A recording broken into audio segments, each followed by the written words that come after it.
반갑습니다. 미풍입니다. 결국 양도세 12억 원으로 완화되었다. 9억에서 현재 있는 9억에서 이제 기준이 12억 원으로 완화됐다는 내용을 오늘 여러분들이 다 아실 겁니다. 그래서 1주택자에 한해서 12억 원으로 완화된다. 이렇게 보시면 될 것 같습니다. 구독과 좋아요 부탁드리도록 하겠습니다.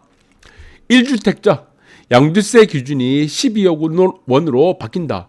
반년 만에 여야가 합의했다고 합니다. 여당 야당이 오늘 극적으로 합의를 하였습니다. 그래서 아직까지 시행은 되지 않고 있죠. 그래서 일단 이제 합의가 되고 난 이후 이제 법안 소위 주말 통과를 예고하고 있다고 합니다. 네, 그래서 9억에서 이제는 9억까지가 우리가 예전에 보시면은 9억이죠. 양도세 기준이 9억. 그래서 이것을 고가 기준, 고가 아파트와 저가 아파트를 나누는 기준이었는데 이것을 이제 12억 원으로 양도세 1주택자에 한해서 비과세를 하겠다는 겁니다. 네. 그러나 지금의 고가 아파트 기준은 제가 세금이 아니라고 했습니다. 세금. 여러분들 고가 아파트 기준은 세금이 아니고 뭐라고 했습니까? 대출 규제. 대출이 되냐 안 되냐. 이 대출에 따라서 대출 규제의 영향에 따라서 고가 아파트를 나눈다. 그래서 15억 원 이상은 대출이 나오지가 않죠. 그래서 실질적으로 15억 이상인 아파트가 고가 아파트고, 네, 그렇게 보셔야 될 것 같습니다. 그러면 종부세도 바뀌었죠. 종부세는 얼마가 기준입니까? 네, 공시가 이상. 11억 이상이 공시가 11억 원 이상이 이제 종부세 대상이고, 그리고 양도세는 12억 원이 돼버렸다. 비과세 대상이 됐고, 대출 규제는 대출이 한 푼도 나오지 않는 아파트는 네, 투기 지역, 투기 과열 지역인 경우 15억 원 이상이다. 그래서 실질적으로 고가 아파트는 15억 원이 됐다. 이렇게 보시면 되겠습니다. 네, 오늘 이 소식을 여러분들이 뉴스 기사를 통해서 잘 보셨을 거예요. 그래서 여야가 가상자산 과세 유예와 양도세 완화, 아파트입니다. 주택 양도세 완화에 의견 접근을 했다는 겁니다. 네, 그래서 이 내용을 자세히 보니까 여야가 이제 합의를 된 거예요. 1가구 1주택자에 대해서 네, 지금 비과세 기준을 시가 9억 원에서 네, 12억 원으로 네, 거래까지 되겠죠. 올리는 방안을 별다른 의견이 없다는 것으로 나왔고, 그래서 가상자산입니다. 이게 비트코인뿐만이 아닌 가상자산. 네, 이것은 유예 2020년까지 한 해 미루기로 의견을 모았다는 겁니다. 여기서 이제 중점 사항이 두 개가였죠. 두 개. 가상자산의 과세 시점을 1년간 더 유예할 것인가에 대해서 합의가 이루어졌고, 여야가 또 하나 1가구 1주택자의 양도세 비과세를 현행 9억에서 네, 매매가 12억 원으로 올리는 방안을 만들었다. 별다른 의견이 없다는 겁니다. 그런데 여기서 정부가 두 안건에 가장 큰 리스크인 정부가 적극 반대한다는 것으로 알려졌는데, 가장 큰 변수라고 하는데 이게 변수가 아니에요. 왜 변수가 아니겠습니까? 이제 임기가 얼마 안 남은 겁니다. 이미 레임덕이에요. 예, 임기가 이제 몇 달밖에 남지 않았기 때문에 정부 말을 이제 들을 필요가 없는 겁니다. 그래서 이거는 아무 의미 없다. 그래서 제가 볼 때는 이제 시행 시기만 이제 남은 것 같습니다. 법안이 들어가고 시행 시기. 그래서 9억 원에서 12억 원이 됐다. 그러면 여기서 또 변수가 하나 생길 겁니다, 아마. 네, 여기서 아마 변수가 생길 건데 그 변수가 이겁니다. 어떤 트리거로 만들 겁니까? 어떤 트리거? 그래서 이제 트리거가 되는 거죠. 되겠죠. 만약 9억 원에서 12억 원으로 양도세를 올리게 되면은 시장이 만약 약세장인 경우, 약세장이다. 시장이 부동산 시장이 잘 안 좋다 이러면은 이것이 어떤 트리거가 되겠습니까? 매물화됩니다. 매물. 왜? 내리기 전에 내가 지금 비과세 구간이 늘어나게 된 겁니다.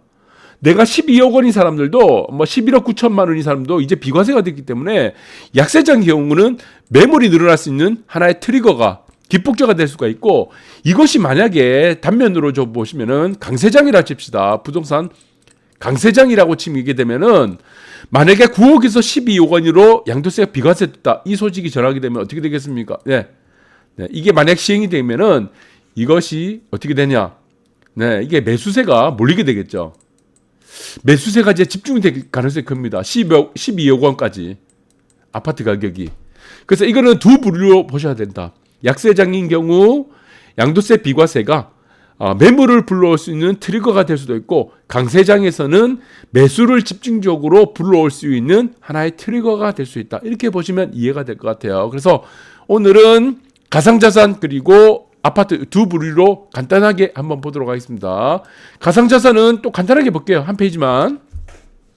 제가 이전에도 말씀드렸습니다. 네, 이 부분에서 제가 8천만 원 넘었을 때 제가 여기서 꼭지라고 했죠. 꼭지. 제 방송을 통해서 여기서는 꼭지가 될 것이고, 그래서 여기서 내려갈 것이다. 그리고 제가 말씀드렸습니다. 3,500만 원. 3,500만 원에서 최악으로 3천만 원 초반. 3천만 원 초반입니다. 3천만 원 초반에서는 여기서 바로 무너지지 않는다고 그랬어요. 절대로. 한번 반등을 주고 나서 이 3천만 원 좀 내려와서 3천만 원, 3,500만 원 중반쯤 와서 반등을 주고 나서 내려더라도 내려가지, 여기서는 그냥 절대로 안 무너진다 그랬다. 그것이 가격이 얼마라고 했습니까? 여러분들한테 3,500만 원 부근이라고 여러분한테 미리 다 정답지를 알려드렸어요. 그래서 이거는 경로가 두 가지다 그랬습니다. 여기서 뚫고 내려가느냐, 반등을 한번 줬다가 뚫고 내려가느냐, 아니면은 정고점까지 가느냐, 정고점 8천만 원까지 가느냐, 아니면은 이 정고점을 8천만 원 뚫고 나서 8천만 원을 새로운 지지선을 받고 올라가느냐, 이것이 문제였습니다. 그런데 지금은 사카타 삼천이 만들었죠. 네, 고점을 3개 만들었습니다. 그래서 이거 상당히 위험합니다. 네, 그리고 여러분들이 가상자산이 무슨 뭐 1억이 넘어간다, 2억이 넘어간다, 3억이 10억이 넘어간다는 얘기는 이렇게 고점을 세 번째, 네 번째 고점을 뚫고 나서 8천만 원에서 지지받는 것을 확인하고 여기서 사야 돼요. 이렇게 보셔야 됩니다. 이게 기술적 분석이다. 테크놀로지 어널리시스 분석에서는 이렇게 하는 겁니다. 우리가 트레이딩은 이렇게 하는 거예요. 미리 가격을 잡아놔야 됩니다. 어디가 저점이고 어디가 고점이며 어디가 이 저항선이 될 것인지 지지선이 될 것인지. 그래서 저는 미리 3,500만 원 부근을 무조건 반등을 하고 나서 붕괴를 시키더라도 간다. 그리고 항상 꼭지를 간다. 우리가 시장에서의 우리가 인덱스가 있습니다. 시장의 인덱스는 어떻게 됩니까? 왜 꼭지가 없습니다. 이렇게. 왜 꼭지가 없어요? 왜 꼭지는 하나의 꼭지죠. 개별 종목이 있습니다. 여러분들 개별 종목 같은 경우는 왜 꼭지가 많습니다. 고점을 한번 찍고 내려가서 급락돼서 이 종목이 뭐 상장 폐지가 되든지 뭐 그런 수준으로 가거나 아니면은 큰 하락을 겪는 경우가 많은데, 이것을 우리가 산이라고 합니다. 산. 그런데 시장 인덱스는 절대 산을요, 한 번 꼭지를 만들지 않습니다. 그래서 이렇게 헤드앤숄더처럼 세 번째 꼭지가 첫 번째 꼭지와 두 번째 꼭지의 사이에 오는, 이렇게 세 번째 꼭지가 이게 되겠죠. 이렇게 만들거나 사케다 3천을 만들고 무너집니다. 바닥에 올 때는 어떻게 됩니까? 외바닥이 없죠. 개별 종목은 외바닥이 있는데 시장은 이렇게 어떻습니까? 더블딥을 만드는 경우가 많아요. 첫 번째 저점을 깨고 나서 이게 저점이 되는 겁니다. 이게 진짜 저점이 되는 거예요. 그래서 여기서는 트릭을 한번 줍니다. 그래서 항상 더블딥을 만들거나 U자 패턴, 아니면은 어떻습니까? W 패턴. 아까 말씀드렸죠. 이런 패턴. 마지막에 항상 저점을 깼다가 속임을 줬다가 올라가는 패턴은 이렇게 갑니다. 시장 패턴은. 그래서 개별 종목 같은 경우는 원바닥 찍었다가 바로 올라가는 경우가 많고, 시장은 그렇게 가지 않는다. 그래서 시장은 큰 배입니다. 큰 배고, 개별 종목은 그냥 뭐 자전거예요. 오토바이예요. 뭐 금방 뭐 유턴을 할 수 있는데, 큰 배는 유턴이 쉽지가 않습니다. 그래서 몇 번을 꺾어야 되죠. 기본적으로 3번 정도를 꺾어야지 유턴이 되는 겁니다. 그래서 꼭지를 3번 정도를 만들고, 바닥도 U자를 만들거나 아니면은 3바닥, 2바닥 이런 식으로 만들고 전환이 된다. 그래서 이거는 가격을 잡는 여러분들이 수치를 잘 뽑아야 됩니다. 이거는 파동에 따라서 대중 수치를 잡아놔야지 이 가격을 알 수 있는 거예요. 수치를. 미풍 선생은 어떻게 3,500만 원 이 중반을 어떻게 하셨냐? 네. 자꾸 이런 얘기를 미리 말씀드리면은 그 사람 뭐 말이 안 된다 이래 하죠. 근데 나중에 보면 항상 그게 맞아요. 왜 그렇습니까? 수치를 뽑아서 얘기를 하기 때문에 그렇습니다. 이것이 바로 대등수치다. 대등수치는 어떻게 또 구해집니까? 기간을 계산합니다. 가격과 기산을 미리 다 계산을 하게 되는 겁니다. 그렇게 보시면 되고, 금리 인상 이제 아파트 얘기를 하게 되면은 이제 종부세뿐만 아니고 충격을 받았는데, 제가 종부세는 없어진다고 그랬습니다. 무조건 없어집니다, 이거. 제가 뉴스를 나중에 보시면은 아실 거예요. 모든 뉴스가, 여러분들이 보는 뉴스는 제가 이미 다 말씀드린 겁니다, 전부 다. 오늘 보는 부동산 뉴스는 제가 몇 달 전이라든가 며칠 전에 다 말씀드린 거를 다 여러분들 보시는 거예요. 그래서 그 부분을 신경 쓰지 마셔도 된다. 그래서 양도세가 지금 9억에서 12억, 네, 그래 실매매가 기준이죠. 매매가 기준이죠. 바뀌어버렸는데, 자, 여기서 서울 아파트 시장은 거래 절벽이 된 겁니다. 거래 절벽인 상황에서 약세장이죠. 그래서 큰 의미가 없어요. 네, 큰 의미가 없고, 여기서 보시면은, 제가 이미 다 말씀드렸습니다. 1년 전에 말씀드린 거예요. 중저가 아파트 위주로 어떻게 된다고 했습니까? 조정받는다고 했는데, 보세요. 강남은 똘똘한 채 버티게 한다고 그랬죠. 이거 제가 언제 말씀드렸습니까? 네. 1년 전부터 말씀드렸습니다. 1년 전부터. 그래서 제가 뭐라고 했습니까? 네. 여러분들 잘 아실 겁니다. 미분양가 신고가가 공존한다고 그랬습니다. 미분양가 신고가가. 네. 그래서 이전에는 중저가 위주로, 고가 위주 아파트로 하락장이 펼쳐졌는데, 이제는 반대가 된다. 이제는 고가 아파트 위주로 하락이 아니라 중저가 위주로 하락이 되고, 네. 그리고 대출이 없는 이 고가 아파트 위주로는 버틴다. 그래서 이것이 나중에 결국에 어떻게 된다고 했습니까? 양극화 된다고 했죠. 싼 아파트는 더 싸지고 비싼 아파트는 더 비싸진다. 이 논리를 보시면 될 것 같아요. 그래서 완화와 양도세 완화는 큰 의미가 없습니다. 지금은 네, 시장이 약세장이기 때문에 현재까지. 더 중요한 거는 코로나 변이가 지금 뉴 변이까지 나타났다는 겁니다. 그래서 뭐 WTO 긴급회의가 소집된다고 했는데 지금 연말 기준으로 5,000명도 지금 뭐 돌파할 것이다 가능성을 제기하고 나서고 중환자도 지금 1,000명이에요. 이게 방역이 다 실패하는 겁니다. 네, 이거는 위드 코로나 시대에서는 그냥 무작정 여러분들이 뭐 이제 방생을 해주면 안 돼요. 사람들을 방출이라 해야 되나요? 방생이라 해야 되나요? 하면 안 됩니다. 그것이 진정한 위드 코로나가 아닙니다.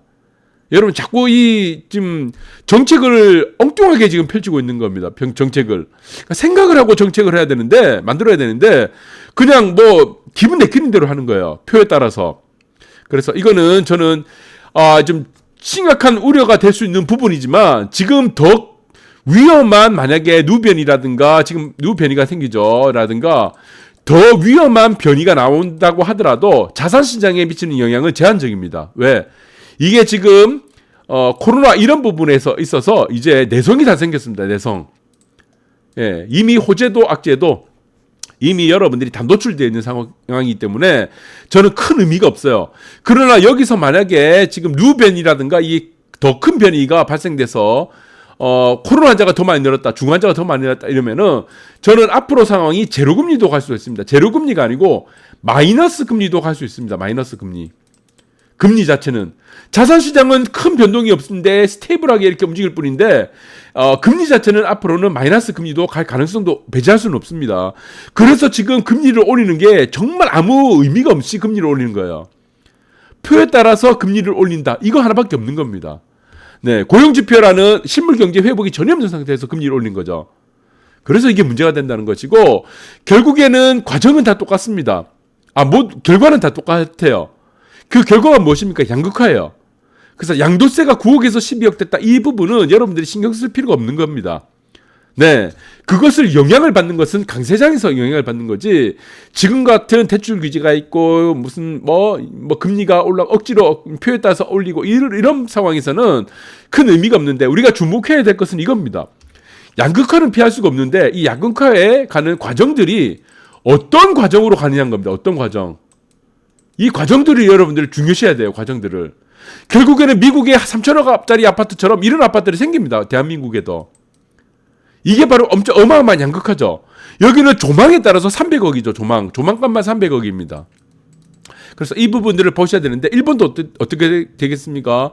인구는 계속 줄죠. 일본이 줄어든 지가 지금 몇 년째죠? 16년도부터 줄었으니까 15년 동안 인구가 줄은 겁니다. 그런데 어떻습니까? 부동산 값이 계속 올라가죠. 그런데 조금만 외곽으로 가면은 빈집은 그냥 어마어마하게 많습니다. 빈집은 1억도 안 하는 집들이 널려 있는데 중심으로 가고 여러분들이 이런 광안대교 같은 이런 조망권이 보이는 아파트들은 그리고 서울의 한강변이 보이는 이런 아파트들은 계속 올라가는 거예요. 인구가 줄어드는데도. 그래서 지금 일본 같은 데는 오늘 기사가 보시면은 일본 이케아에서 임대 아파트를 만들었다고 합니다. 3평짜리 임대 아파트입니다. 이케아. 여러분들 뭐 이케아 가구 아시죠? 스웨덴. 3평짜리입니다. 3평. 네, 공급 면적이 3평입니다. 그런데 신주쿠에 임대 아파트예요. 이게 분양 아파트도 아니고 임대 아파트인데 월세가 1,000만 원입니다. 3평이 월세가 1,000만 원입니다. 이거 우리나라도 이렇게 가요. 신주쿠니까. 이렇게 간다는 건 얘기죠. 그래서 여러분들이 이 과정이 결국에는 양극화가 진행되는 극도의 양극화가 진행되는데 한국에서의 양극화는 인구가 줄어드는 과정들 그 속에서 대한민국의 부동산의 양극화 과정들은 자, 이 과정들이 어떻게 펼쳐질지를 여러분들이 머릿속에 미리 그림을 다 그리고 있어야 된다. 그 말씀을 드리면서 여러분들에게 방송을 종료하도록 하겠습니다. 그 과정들을 다 알려드리도록 하겠습니다. 감사합니다.